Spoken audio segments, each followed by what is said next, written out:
Bienvenue, encore une fois, à l'Assemblée chrétienne Espoir et Vie. Et bien sûr, on est toujours à traverser cette période plus difficile, cette pandémie, ce confinement. Et pour plusieurs, c'est synonyme d'incertitude.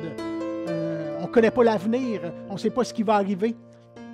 Mais au-delà du virus, au-delà du confinement qui continue de déranger notre mode de vie, il y a aussi la crainte concernant l'économie, l'incertitude concernant l'économie. Et on voit maintenant les gouvernements sur la planète qui sont sous pression pour prendre des décisions, pour faire fonctionner l'économie, faire reprendre cette économie. La pression vient de partout. Et bien sûr, Dieu seul sait ce qui va arriver par la suite. Mais ce que je sais aussi, c'est qu'il y a longtemps, une crise économique de grande envergure a été prédite. Le gouvernement, oui, vit des choses difficiles, mais il y a longtemps, des serviteurs de Dieu avaient été prévenus d'une crise majeure qui allait venir au milieu de nous. Dieu a averti des serviteurs de Dieu et qui nous ont partagé ces choses-là.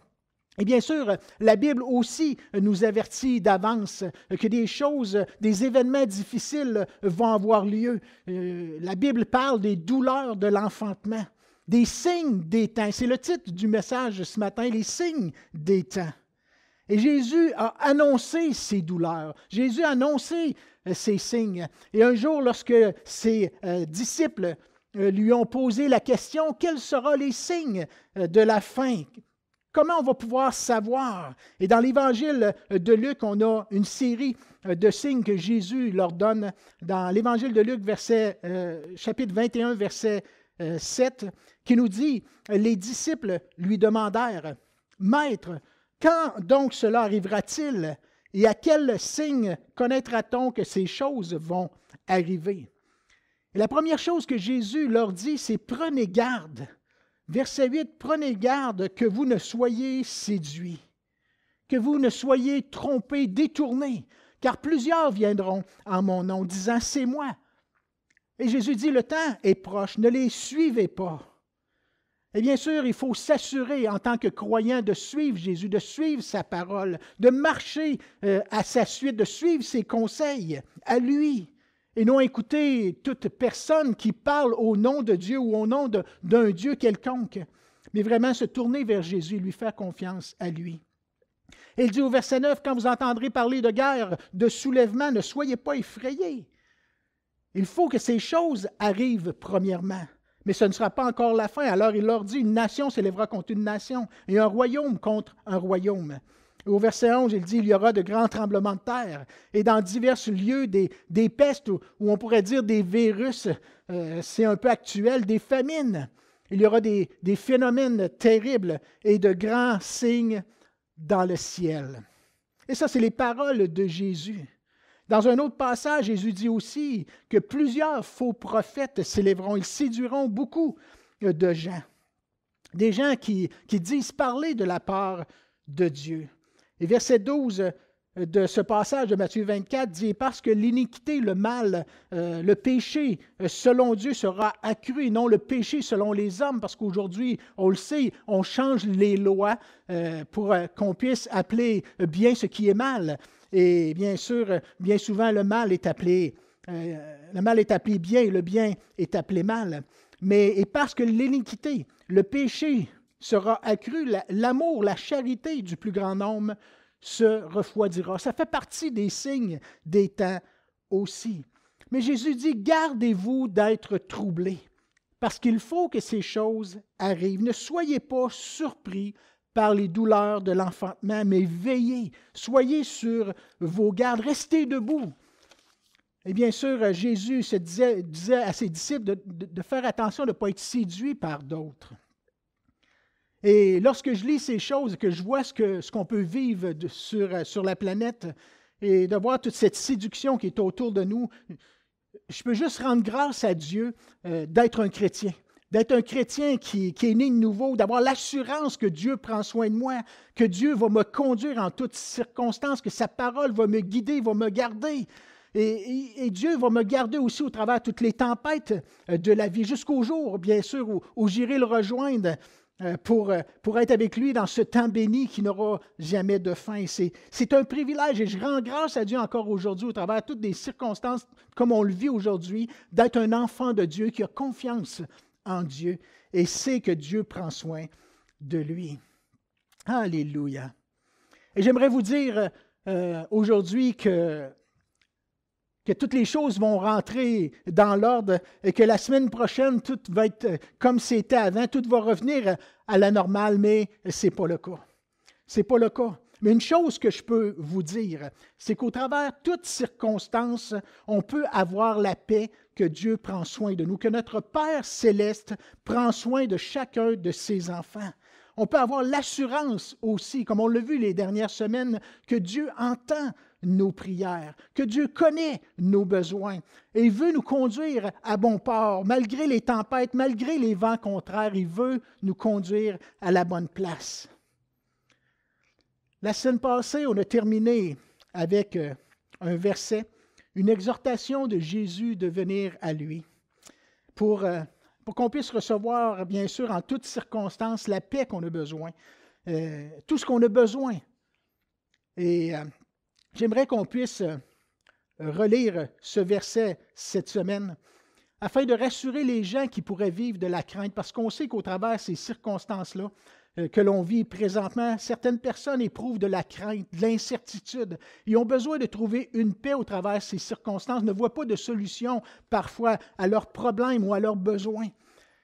Mais Dieu, Jésus nous invite à venir à lui afin de trouver cette paix, ce réconfort à lui malgré les circonstances. Et j'avais à cœur simplement de revenir avec ce passage pour que ceux qui sentent qu'ils ont un fardeau sur leurs épaules puissent trouver la paix, le soulagement dans le Seigneur. Et bien sûr, avoir l'assurance, une assurance ferme en lui pour l'avenir. Parce que lui connaît l'avenir, lui connaît nos besoins. Puis il nous dit, viens à moi. Aussi souvent qu'on en a besoin, on en a besoin de venir à lui, de s'approcher de lui exposer nos besoins, nos requêtes. Il veut prendre soin de nous et nous accorder la paix qu'on a besoin. Et bien sûr, le passage, c'est celui dans Matthieu 11, verset 28, où Jésus dit, venez à moi. Venez à moi, vous tous qui êtes fatigués et chargés. Et peut-être le poids ou la charge que tu as sur tes épaules, c'est l'inquiétude, c'est l'incertitude, c'est toutes sortes de problèmes liés à la situation que l'on vit, soit économique ou soit de la maladie ou peu importe, la santé. Tout ce qui peut mettre un poids sur tes épaules, sur nos épaules, une charge supplémentaire. Jésus dit, viens à moi et je vous donnerai du repos. Malgré tout ça, je vais vous donner du repos. Et même si la situation ne se règle pas à l'instant, Dieu, Jésus, va te donner le repos que tu as besoin, la paix que tu as besoin en toutes circonstances.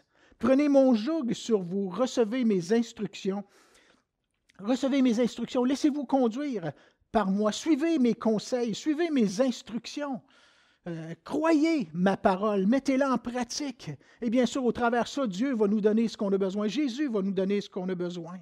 Car je suis doux et humble de cœur et vous trouverez du repos pour vos âmes. Il veut te conduire, il veut te garder, il veut te donner la sagesse. Si tu l'écoutes, si tu suis, si tu marches dans ses voies, il va te donner ce que tu as besoin, il va te guider. On a besoin d'être en communion avec lui. Venez à moi, disait Jésus. Et on a besoin de croire qu'il est vivant. On a besoin de croire qu'il est près de nous et qu'il entend chacune de nos prières. Et j'aimerais, à ce moment-ci, juste simplement prier avec toi. Souvent, lorsqu'on a des réunions à l'Église, on prie pour les gens qui vivent des difficultés. On impose les mains à ceux qui ont besoin et on s'accorde avec eux pour demander à Dieu ce qu'ils ont besoin, puis afin qu'ils puissent trouver la paix en Dieu. Mais ce matin, j'aimerais prier avec toi, peu importe ta situation, peu importe ton besoin ou le fardeau que tu peux avoir sur tes épaules, j'aimerais qu'on puisse prendre quelques instants simplement pour prier, demander à Dieu d'agir dans ton cœur, d'agir dans ta vie et te donner la paix que tu as besoin là où tu es aujourd'hui. Simplement Prie, abandonne-toi à Dieu, puis remets-lui ton fardeau. Seigneur, j'ai besoin. Seigneur, vois ce qui pèse sur mes épaules. Vois mon problème. Vois, j'ai perdu mon emploi. Vois, peu importe la situation, que ce soit dans ta famille, ton travail. On va prier simplement pour que Dieu puisse te réconforter. Là où tu es, ouvre ton cœur. Ouvre ton cœur à Dieu. Viens à Jésus. Alléluia. Éternel Dieu Tout-Puissant, toi qui connais toutes choses, j'ai à cœur de prier pour ceux qui écoutent ce message maintenant, afin que tu puisses les toucher là où ils sont, Seigneur Dieu Tout-Puissant. Tu vois leurs besoins, tu vois le cri de leur cœur, tu vois leur fardeau, tu vois ce qui pèse lourd sur leurs épaules, Seigneur. Ô Éternel, que tu puisses les réconforter à ce moment-ci, Seigneur, même si la situation ne se règle pas instantanément, qu'ils puissent goûter ta présence là où ils sont. Qu'ils puissent goûter cette paix qui surpasse toute intelligence, que tu puisses leur donner l'assurance que tu es là près d'eux, que tu veilles et que tu vas les conduire, ô Dieu Tout-Puissant, dans les circonstances difficiles qu'ils traversent, ô Dieu Tout-Puissant. Prends leur fardeau, soulage, ô Dieu Tout-Puissant, ceux qui placent leur foi en toi. Conduis-les, Seigneur, là où tu veux les conduire au travers de ces circonstances. Accorde sagesse, direction, mais surtout cette paix, comme ce passage nous le mentionne, le repos au Dieu Tout-Puissant. Soulage et enlève ces fardeaux trop lourds, Seigneur Dieu Tout-Puissant. Père, c'est dans le nom de Jésus que je te prie. Je te remercie d'avance pour l'œuvre que tu fais, pour ces gens qui se tournent vers toi maintenant et qui te font confiance dans cette situation. Et je te dis merci et amen. Alléluia. Merci, Seigneur. Dieu est plus près de nous qu'on peut le penser. La semaine passée, on a vu aussi Nathanaël qui s'est approché de Jésus. On a vu Jésus qui s'est révélé d'une façon vraiment spéciale à Nathanaël parce que Nathanaël avait décidé de mettre sa foi en Jésus. Comme tu as besoin de le faire ce matin au travers de cette prière puis au travers de ce message. Mais chaque jour de ta vie, tu as besoin aussi de t'approcher de Jésus, de mettre ta foi en Jésus. C'est ce que Nathanaël avait fait. Il a mis sa foi dans les paroles de Jésus. Et suite à cette rencontre avec Jésus, il y a eu une plus grande révélation du Fils de Dieu. Et par la suite, Jésus était capable de le conduire, de le diriger et de lui faire vivre de plus grandes choses. Il a vu des miracles, des grandes choses, soit dans sa vie, même au travers de sa vie. Il a pu être conduit parce qu'il a mis sa confiance en Jésus. La foi conduit les croyants à voir et à vivre les réalités du royaume de Dieu. La foi nous amène à vivre et à voir, être conscient du monde spirituel aussi. La foi nous conduit à avoir une compréhension de ces vérités ou ces réalités spirituelles, de comprendre, de saisir les paroles de Jésus, de comprendre la Bible, le message de l'Évangile aussi. La foi ouvre la porte à l'action de Dieu, à la compréhension aussi des choses de Dieu. Et bien sûr, c'est produit par l'Esprit de Dieu qui vient habiter le croyant, celui qui est né de nouveau. Comme Jésus l'enseignait à Nicodème, cet homme religieux, un passage qu'on a vu en partie la semaine passée, où Jésus disait « Ce qui est chair, et ce qui est né de l'Esprit est esprit, ce qui est né de la chair est chair, ce qui est né de l'Esprit est esprit. » Ne t'étonne pas que je t'ai dit, il faut que vous naissiez de nouveau, naître de l'Esprit de Dieu. Et c'est une nécessité pour vivre les réalités du royaume, de comprendre la réalité, les réalités spirituelles, le monde spirituel qui nous entoure. Et bien sûr, par l'Esprit de Dieu, comme Nathanaël a eu cette grande révélation, bien sûr, par la nouvelle naissance, on peut tout avoir cette révélation des choses qui dépasse la vie naturelle et comprendre la mission de Jésus, l'œuvre de la croix, comprendre la Bible. Un jour, Jésus a donné un enseignement à ses disciples et tous ceux qui ont écouté cet enseignement le trouvaient dur, il était incompréhensible cet enseignement. Même que plusieurs, à partir de ce moment-là, dans leur incompréhension, ils ont cessé d'aller avec Jésus. Et on voit ça dans l'Évangile de Jean, chapitre 6, verset 60, où les disciples, après avoir entendu Jésus, les paroles de Jésus, dire « Cette parole est dure, qui peut l'écouter ?» Et verset 66, ça nous dit « Dès ce moment, plusieurs de ses disciples se retirèrent et n'allaient plus avec lui. » Face à l'incompréhension, plusieurs ont décidé de ne plus suivre Jésus.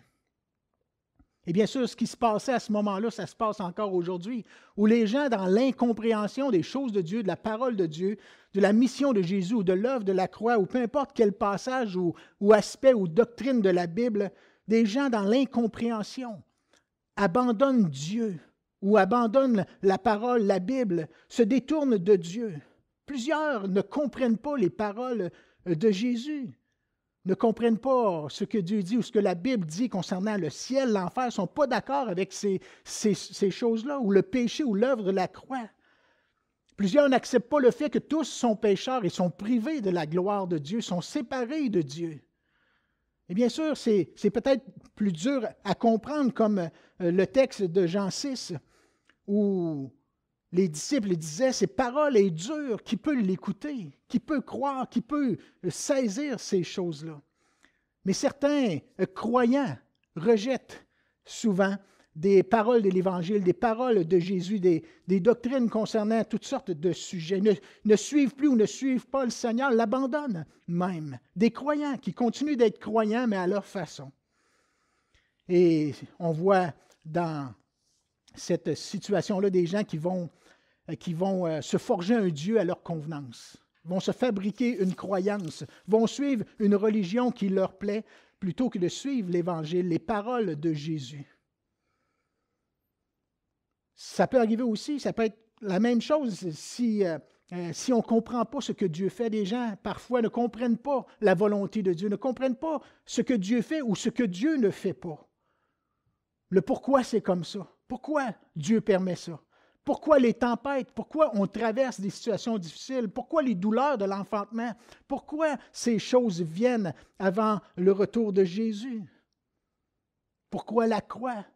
Pourquoi le sacrifice sanglant de Jésus sur une croix?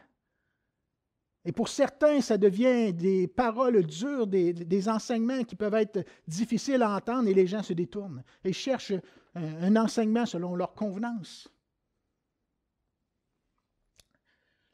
Ce que Jésus disait face à sa parole dans Jean 6 aux gens qui l'avaient écouté, au verset 63 de ce passage, il dit « C'est l'esprit qui vivifie. La chair ne sert de rien. Où l'homme seul n'aboutit à rien. L'homme naturel sans l'Esprit de Dieu n'arrive pas à la compréhension des choses de Dieu, du monde spirituel et des réalités du royaume de Dieu. » Jésus dit « Les paroles que je vous ai dites sont esprit et vie. » Comme la parole de Jésus à Nicodème qui disait « Ce qui est né de la chair est chair et ce qui est né de l'esprit est esprit. » Il y a un monde spirituel, une compréhension spirituelle des choses de Dieu par l'Esprit de Dieu. Suite au départ de certains de ceux qui suivaient Jésus, qu'on appelait les disciples même de Jésus, plusieurs de ces disciples qui ont décidé de ne plus le suivre, des gens qui l'appelaient sûrement maître, rabbi, seigneur, mais qui ont arrêté de le suivre parce qu'il y a un enseignement qu'ils ne comprenaient pas, qui était dur pour eux. Ils ont préféré s'en retourner et de continuer à croire dans un Dieu, mais à leur convenance. Et Jésus dit à ceux qui restaient, « J'espère que vous, les 12, vous ne me laisserez pas tomber. Je ne voudrais pas perdre trop de mon public. Je ne voudrais pas perdre trop de ceux qui me suivent. Je ne voudrais pas me retrouver seul. » Et Jésus, qui ne voulait pas faire baisser son audience, il dit, je vais vous parler plus d'amour, plus de choses faciles à comprendre, plus de bénédictions. Et ce n'est pas du tout ça que Jésus a dit. Ce n'est pas les paroles de Jésus. Jésus s'est retourné vers ses apôtres et il a dit, et vous, ne voulez-vous pas vous en aller? C'est les paroles véritables de Jésus. Jésus ne s'est jamais caché pour dire la vérité ou dire les choses qui devaient être dites. Il n'a pas menti aux gens ou leur apporté des enseignements plus faciles pour avoir un public plus grand. Non, il a prêché la vérité, celle qui conduisait à la vie éternelle, à la révélation de Dieu, de son royaume. Jésus dit aux 12, ne voulez-vous pas vous en aller, vous aussi? Et Simon-Pierre répondit, Seigneur, à qui irions-nous? À qui irions-nous? Tu as les paroles de la vie éternelle. Nous avons cru, nous avons connu que tu es le Christ, le Saint de Dieu. Pierre avait une conviction ferme dans le Seigneur. On ne comprend pas tout. Pierre ne comprend pas tout, comprenait pas tout. On ne comprend pas tout ce que tu dis, ce que tu fais. On n'a pas toutes les réponses au pourquoi, toutes nos pourquoi. Mais nous avons cru, nous avons connu que tu es le Christ, tu es le Saint de Dieu, tu es le Fils de Dieu, tu es le Messie, le Sauveur. On a cru que tes paroles sont les paroles de la vie éternelle. On est là pour rester, on est là pour te suivre, on est là pour rester avec toi parce qu'on a cette conviction que tu es celui qu'on doit suivre, tu es Jésus, le Messie. Tu as les paroles de la vie éternelle. Même si ça ne se passait pas comme il l'aurait voulu, qu'il l'aurait désiré, même si l'enseignement les dépassait, il y avait cette conviction que Jésus était le Messie. Dans un autre passage, Jésus demandait à ses disciples, « Qui dites-vous que je suis? Qui dites-vous que je suis? » Et bien sûr, les gens pensaient toutes sortes de choses sur Jésus, comme aujourd'hui. Les gens ont plusieurs avis différents sur Jésus. Dans Matthieu 16, verset 14, « Qui dites-vous que je suis? » Et Simon-Pierre répondit, « Tu es le Christ. Tu es le Messie, tu es le Sauveur, tu es le Christ, le Fils du Dieu vivant, encore une fois. » Et Jésus s'est retourné vers lui et lui a dit, en reprenant la parole, lui dit, « Tu es heureux, Simon, fils de Jonas, car ce ne sont pas la chair et le sang qui t'ont révélé cela, mais c'est mon Père qui est dans les cieux. » La semence est tombée dans la bonne terre. Il y avait une conviction, comme Nathanaël a eu cette conviction lorsqu'il a rencontré Jésus. Comme j'ai cette conviction moi aussi, parce que j'ai rencontré Jésus d'une façon vivante, et que l'Esprit est venu me donner la révélation du Fils de Dieu. Mais non seulement qu'il est le Fils de Dieu, mais que sa parole est vérité et peut s'accomplir dans ma vie, au travers de ma vie, et pour ta vie aussi. La semence était tombée dans la bonne terre. Tu es heureux, fils de Jonas, car ce ne sont pas la chair et le sang qui t'ont révélé ça, mais le Père qui est dans les cieux. Et pour Pierre, c'était clair, on n'en suivra pas un autre. Rien ni personne va nous détourner de toi. On va marcher dans tes voies. Non, il ne comprenait pas tout, mais il y avait cette révélation ferme du Fils de Dieu avec une pleine conviction en lui. Contrairement à d'autres qui, devant, comme on l'a vu, l'incompréhension, se sont détournés, se sont éloignés à cause de raisonnements qui étaient mauvais, des raisonnements contraires. La parole de Dieu n'a pas porté son fruit. La parole de Jésus n'a pas porté son fruit dans la vie des disciples qui sont partis. Comme on l'a lu au verset 63, c'est l'Esprit qui vivifie. La chair ne sert de rien. Où l'homme seul, avec sa propre intelligence humaine, n'aboutit à rien. L'homme naturel sans l'Esprit de Dieu est limité face aux paroles de Jésus. Les paroles que je vous ai dites sont esprit et vie. C'est comme la parabole du sommeur qu'on a commencé de regarder la semaine passée, où Jésus a donné cette histoire aux gens qui le suivaient. Et il terminait l'histoire ou cette parabole du sommeur en disant dans Matthieu 13, verset 9, que celui qui a des oreilles pour entendre, entende. Parce qu'on peut avoir des oreilles pour entendre bien des choses, mais de les comprendre et de les accepter, de vraiment saisir ce que Dieu veut dire. La voix de Dieu au travers même les signes qui se passent dans le monde, de voir et d'entendre. Mais dans le contexte, Jésus faisait allusion à la disposition du cœur. La disposition du cœur des gens pour recevoir cette parole ou sa parole à Jésus, ou le recevoir lui comme étant la parole de Dieu faite chair. Et bien sûr que cette parole puisse porter du fruit, que cette parole soit crue, qu'elle soit écoutée, qu'elle soit comprise, et que son fruit demeure jusque dans l'éternité. Mais après que Jésus ait raconté la parabole du sommeur, les disciples s'approchèrent de Jésus et lui dirent, « Pourquoi? Pourquoi leur parles-tu en parabole? Pourquoi leur parles-tu en parabole? » Et Jésus répond à ses disciples, « Parce que à vous, il vous a été donné de connaître les mystères du royaume des cieux, et que cela ne leur a pas été donné, car on donnera à celui qui a, et il sera dans l'abondance. Mais celui qui n'a pas, on notera même ce qu'il a ou ce qu'il pense avoir.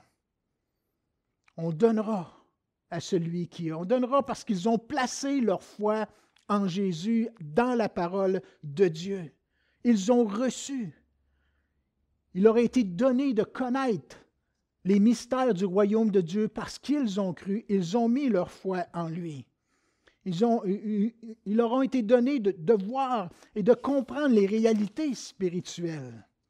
Dieu donne à celui qui a, et il sera dans l'abondance.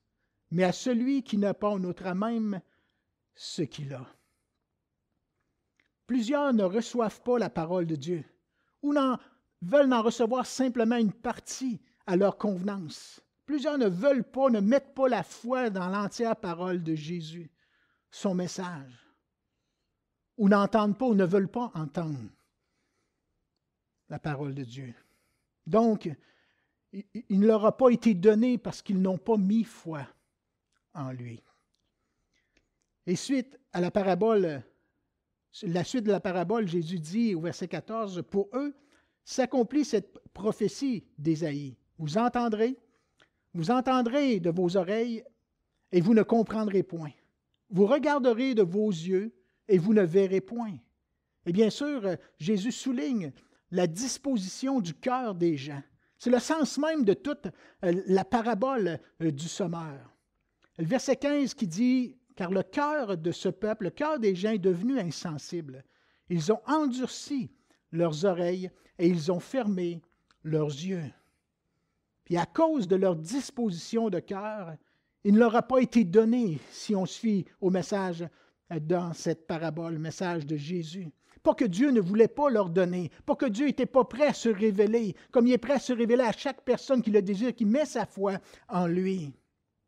Mais ces gens ont endurci leur cœur, sont devenus sensibles à la parole de Dieu, la parole de Jésus, et bien sûr, se détournent et la parole de Dieu ne porte pas son fruit. Mais Jésus dit à ses disciples, « Heureux, mais heureux sont vos yeux parce qu'ils voient et vos oreilles parce qu'ils entendent. » À ses disciples, il se révèle. À ses disciples, il répond à leurs questions, il les conduit dans la vérité, il leur donne la compréhension spirituelle qu'ils ont besoin. Sa parole porte son fruit et elle va porter son fruit jusque dans l'éternité. On donnera à celui qui a et il sera dans l'abondance, nous dit le passage. Et Dieu veut encore se révéler, veut encore donner, veut encore qu'on puisse porter du fruit, que le fruit demeure dans nos vies, mais au travers de nos vies aussi. Le verset 18 de cette parabole, Jésus se révèle à ses disciples et dit, « Écoutez donc, écoutez ce que signifie la parabole du semeur dans Matthieu 13. » Et on en a vu une partie la semaine passée. Et on a vu que la semence, c'était la parole de Dieu. Verset 19, « Lorsqu'un homme écoute la parole du royaume, la parole qui est esprit et vie, la parole qui a un sens spirituel, une profondeur, une réalité spirituelle dans la parole, et ne la comprend pas, ou dit cette parole est dure, qui peut la comprendre, qui peut la suivre, qui peut la mettre en pratique. Et souvent, elle n'est pas écoutée, elle est foulée aux pieds, elle est rejetée. Le malin vient et enlève ce qui a été semé dans son cœur. Cet homme est celui qui a reçu la semence le long du chemin. Mais dans Matthieu 13, verset 5, une autre partie tomba dans les endroits pierreux, où il n'avait pas beaucoup de terre. Elle leva aussitôt parce qu'elle ne trouva pas de sol profond. Mais quand le soleil parut, elle fut foulée et sécha, faute de racines. Elle fut brûlée, sécha, faute de racines. Et bien sûr, à ses disciples, Jésus leur donne la signification, ce qui est important, la révélation de ce que ça voulait dire, ce que les autres n'ont pas compris. Ses disciples ont eu cette révélation. Au verset 20, « Celui qui a reçu la semence dans les endroits pierreux, c'est celui qui entend la parole et la reçoit aussitôt avec joie. Mais il n'a pas de racine en lui-même. Il manque de persistance. Et dès que survient une tribulation, une persécution à cause de la parole, il y trouve une occasion de chute. » Ou dans dans Luc, verset 8, qui nous raconte cette même parabole, il nous est dit, ils croient, les gens croient pour un temps, et ils succombent au moment de la tentation. Ils abandonnent quand ça ne se passe pas comme ils l'auraient souhaité. Comme si la parole de Dieu ne leur donne pas ce qu'ils voudraient, si la volonté de Dieu n'est pas selon leur désir. Comme les disciples qui l'ont abandonné. Comme les disciples qui ont dit, cette parole est dure, qui peut l'écouter? Et les disciples qui sont retirés et ils n'allaient plus avec lui. Ils ont arrêté de suivre Jésus. Ils ont arrêté de marcher avec lui. L'obstacle était dans leur propre disposition de cœur, leur propre raisonnement face à Jésus, face à sa parole. Et bien sûr, les actions par la suite, le fait qu'ils ont quitté, qu'ils se sont éloignés et arrêté de porter du fruit, ça a confirmé, bien sûr, la disposition de leur cœur. Dès ce moment, plusieurs de ses disciples se retirèrent et n'allaient plus avec lui. Et bien sûr, ils n'ont sûrement pas arrêté de croire en Dieu. De croire en Dieu, mais ils ne marchaient plus avec Jésus dans la volonté du Père. La parole ne portait pas son fruit. Et bien sûr, ce n'était pas un fruit qui pouvait demeurer non plus. Le cœur est devenu insensible. Ils ont endurci leurs oreilles, ils ont fermé leurs yeux. Et bien sûr, ils sont retournés pour suivre un Dieu à leur convenance. Suivre un docteur selon leur propre désir, et ça fait partie des signes des temps. La même parole que ces gens ont reçue, les disciples l'ont reçue, ils l'ont pas sur le moment présent, saisi comme il l'aurait dû, mais il y avait une conviction dans leur cœur, il y avait une disposition de cœur qui était différente des autres. La même parole. Les 12 disciples ont reçu la même parole que les autres. Mais il n'y avait pas les mêmes oreilles pour entendre. Il n'y avait pas la même conviction, comme Pierre qui disait, « Seigneur, à qui irions-nous d'autre? Tu as les paroles de la vie éternelle. Nous avons cru et connu que tu es le Christ, le Saint de Dieu. » Et ce matin, ma question, c'est, as-tu la conviction en Jésus? As-tu une pleine conviction en Jésus? As-tu une conviction que les paroles de Jésus sont la vie éternelle? Il a les paroles de la vie éternelle, que sa parole est vérité. Crois-tu en Jésus, malgré que ça ne se passe pas toujours comme tu le voudrais? Malgré que tu ne comprends pas toutes choses de la volonté de Dieu, de la parole de Dieu et même des doctrines de la Bible? Crois-tu vraiment en Jésus? As-tu reconnu qu'il était vraiment le Christ, le Sauveur? As-tu reçu le Saint-Esprit dans ta vie? As-tu reçu Jésus comme ton Sauveur, comme ton Seigneur? As-tu une pleine confiance dans l'œuvre de la croix? Bien sûr, pour certains, la prédication de la croix, c'est une folie. Comme le dit l'apôtre Paul dans la première épître aux Corinthiens, chapitre 1, au verset 18, où il est dit « Car la prédication de la croix est une folie pour ceux qui périssent. Mais pour ceux qui sommes, comme nous qui sommes sauvés, c'est une puissance de Dieu. Mais pour certains, la prédication de la croix, c'est une folie. Il aiment mieux entendre des choses agréables. Ils ont une démangeaison d'entendre des choses agréables, qui est aussi un signe des temps.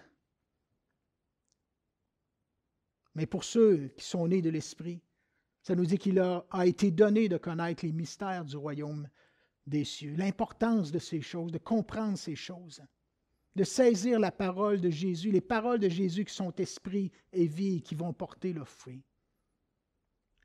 Il leur a été donné d'être heureux, de voir, d'entendre, de réaliser maintenant que c'est l'Esprit qui vivifie. La chair ne sert de rien. Il faut s'appuyer sur Dieu et bien sûr aller chercher notre compréhension en lui, qui puisse nous ouvrir l'intelligence. Seigneur, viens m'éclairer.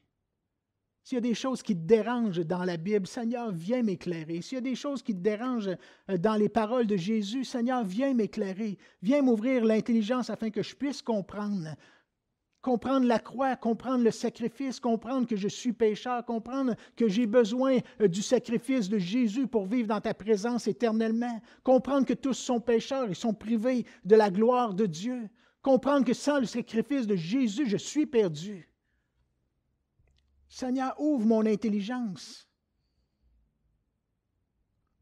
Et bien sûr, les raisonnements humains, bien souvent, nuisent à l'action de Dieu. De voir de plus grandes choses dans nos vies, au travers de nos vies, de voir et de vivre l'accomplissement de la parole de Dieu et des promesses de Dieu dans nos vies. On peut tellement se sentir limité par nos propres capacités humaines. Mais le plan de Dieu, la parole de Dieu s'accomplit par sa puissance. L'action du Saint-Esprit dans nos vies ou au travers de nos vies. Et bien sûr, il y en a toujours qui vont dire « Ah oui, mais Dieu ne fait plus les mêmes miracles aujourd'hui. » C'est plus comme avant aujourd'hui. Dans le temps de Jésus, il y avait une raison pourquoi il faisait des miracles. Mais Dieu aujourd'hui guérit plus comme il guérissait avant. Et ça, c'est le résultat d'un cœur qui est devenu insensible, les oreilles qui s'endurcissent et les yeux qui ne voient plus assez bien. Parce que Jésus, Dieu est le même. Hier, aujourd'hui, éternellement, il est le même Dieu et ses promesses sont pour aujourd'hui, pour chacun d'entre nous. La parole de Jésus dit, en vérité, je vous le dis, celui qui croit en moi fera aussi les œuvres que je fais, il en fera de plus grandes, parce que je m'en vais au Père. Jean chapitre 14, verset 12. C'est les paroles de Jésus. Bien sûr, on peut argumenter, mais moi je veux croire que Dieu va accomplir de grandes choses au travers de nos vies, au travers de l'Église, au travers de ses enfants. Au travers de tous ceux qui sont remplis de l'Esprit de Dieu. L'Esprit est là au milieu de nous, l'Esprit est en nous, il agit parmi nous.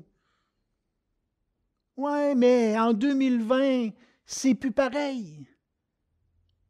C'est vrai que c'est plus pareil, mais c'est peut-être l'état du cœur qui est plus pareil face à la parole de Jésus. C'est peut-être pour ça que Jésus exhorte les gens à revenir à leur premier amour, leur premier zèle. Peut-être que certains, dans leur raisonnement, dans leur façon de vivre, dans leur conviction, ont perdu leur premier amour, leur premier zèle. Ces convictions que Dieu peut tout. L'apôtre Paul dit dans sa première épître aux Corinthiens chapitre 2, verset 12, « Or, nous n'avons pas reçu l'esprit du monde, mais l'esprit qui vient de Dieu. Nous n'avons pas reçu l'esprit du monde, mais l'esprit qui vient de Dieu, afin que nous connaissions les choses que Dieu nous a données par sa grâce. » Afin que nous connaissions, nous saisissions, nous voyons la réalité spirituelle derrière tout ce que Dieu nous a donné par grâce. Oui, par la nouvelle naissance, il nous a été donné de connaître, bien sûr, les mystères du royaume et d'être capable aussi de reproduire des choses dans nos vies par l'Esprit de Dieu selon sa volonté. On donnera à celui qui a, et il sera dans l'abondance. Mais verset 14 nous dit, l'homme naturel ou l'homme animal ne reçoit pas les choses de l'Esprit de Dieu. Ou la Bible, en français courant, va traduire le verset 14 en disant, l'homme qui ne compte que sur ses facultés naturelles est incapable d'accueillir les vérités communiquées par l'Esprit de Dieu. L'homme qui ne compte que sur ses facultés naturelles est incapable d'accueillir les vérités communiquées par l'Esprit de Dieu. Les vérités, les réalités spirituelles, les réalités du royaume de Dieu, car elles sont une folie pour lui. Et il ne peut les connaître parce que c'est spirituellement qu'on en juge. Comme du temps de Jésus. La semence qui tombait dans les endroits pierreux, puis aussitôt que les choses ne se passaient pas comme les gens l'auraient espéré, ils abandonnent, ils se détournent.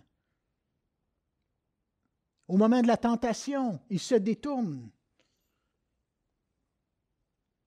Jésus dit à ses disciples, comme on l'a vu au début, « Et vous, ne voulez-vous pas aussi vous en aller? Ne voulez-vous pas cesser d'écouter ma parole, de croire dans ma parole, de suivre ma parole, de me servir? De croire que vous verrez de plus grandes choses dans vos vies, au travers de vos vies, des œuvres plus grandes. Seigneur, à qui irions-nous d'autres? C'est toi qui as les paroles de la vie éternelle. Nous avons cru et connu que tu es le Christ, le Saint de Dieu. » Alléluia. Avez-vous cette conviction en lui? J'ai cru, j'ai connu que la parole est vérité, que Jésus est le chemin, que Jésus est la vérité, que Jésus est la vie. Et je veux croire encore une fois aujourd'hui que Dieu veut faire une œuvre dans ta vie, dans vos vies, qui ne s'appuie pas sur la sagesse des hommes, mais sur sa puissance, sur la puissance de l'Esprit, qui ne dépend pas des capacités humaines, mais qui dépend de sa puissance. Des œuvres plus grandes, qui sont conformes à sa parole, aux paroles et aux promesses de Jésus. Et pas seulement pour aujourd'hui, mais veut continuer d'en faire dans ta vie, au travers de ta vie aussi. Dieu a des œuvres préparées d'avance afin qu'on puisse les pratiquer. Et je suis convaincu qu'il réserve, il vous réserve, il me réserve, il réserve à l'Église des choses extraordinaires. Qu'il a préparées d'avance pour nous afin qu'on puisse marcher dans ses œuvres préparées et qu'on puisse se réjouir, qu'on puisse lui rendre tout l'honneur et la gloire. Et on va terminer en prière ce matin. Et on va croire que Dieu va agir dans vos vies. Et je vous invite à croire sa parole. Je vous invite à lui faire confiance, à croire dans ses promesses. Alléluia. Que la semence puisse tomber dans la bonne terre. Qu'elle ne tombe pas sur le bord du chemin, comme on l'a vu, ni dans les endroits pierreux. Puis qu'au moment où ça ne se passera pas comme vous voulez, vous allez vous détourner. Non, Dieu a des bonnes choses pour vous. Que la semence tombe dans la bonne terre, qu'elle puisse produire son fruit en abondance. Alléluia. Éternel Dieu Tout-Puissant, encore une fois, je veux dire merci pour ta parole. Merci, Seigneur, pour cette parole qui est vérité. Merci qu'on peut la vivre, Seigneur Dieu Tout-Puissant, qu'on peut la voir en action dans nos vies, Seigneur, qu'on peut la voir s'accomplir au travers les âges, mais au travers la vie de ton Église aujourd'hui, de tes enfants, de tes disciples, Seigneur. Merci que tu agis encore aujourd'hui. Merci que tu es le même hier, aujourd'hui, éternellement. Merci pour l'œuvre de la croix, Seigneur. Merci que tu t'es révélé à nous, que tu te révèles à nous, tu te révèles à ceux qui ont besoin afin qu'ils puissent naître de nouveau, qu'ils puissent recevoir cette puissance de l'Esprit, ce miracle dans leur vie, mais également qu'ils puissent marcher dans une vie de puissance, Seigneur, en toi. Oui, par la puissance de résurrection, Seigneur, l'Esprit qui habite en eux. Ô Éternel, donne-nous de croire ta parole, Seigneur, et pas seulement ce qui fait notre affaire, mais de croire ta parole, de croire tes enseignements, de croire dans tes promesses et les réclamer même pour nos vies. Ô Éternel, qu'on ne rejette pas tes paroles, Seigneur, qu'on ne soit pas de ceux qui s'en vont, qui s'éloignent à la moindre épreuve, Seigneur, mais qu'on puisse faire appel à toi, te croire, Seigneur, et que ta semence et la parole puissent porter du fruit dans nos vies, ô Dieu. À qui irions-nous d'autre, ô Dieu Tout-Puissant? Tu as les paroles de la vie éternelle. C'est toi la vérité, c'est toi le chemin. Seigneur, donne-nous cette conviction de Pierre, Seigneur. À ceux qui sont un peu chambranlants, Seigneur, viens les raffermir maintenant, là où ils sont. Que ceux qui ont besoin d'une touche de ta présence, que tu puisses leur donner encore une fois aujourd'hui, Seigneur, qu'ils puissent voir que tu es un Dieu vivant et puissant, ô Éternel. Ô Père de gloire, plus que des paroles, Seigneur, mais l'action de ton esprit dans nos vies, au travers de nos vies, dans ton Église, Seigneur, et là où les gens écoutent ce message. Père de gloire, merci pour toutes choses. Merci que tu nous gardes vivants, Seigneur, malgré les difficultés. Merci, Seigneur, que tu nous gardes dans la foi, Seigneur, que nos pensées, nos raisonnements soient toujours en Jésus, restent en Jésus, ô Dieu, malgré les situations plus difficiles. Père de gloire, encore une fois, c'est dans le nom de Jésus que je te prie. Je te remercie pour toutes choses.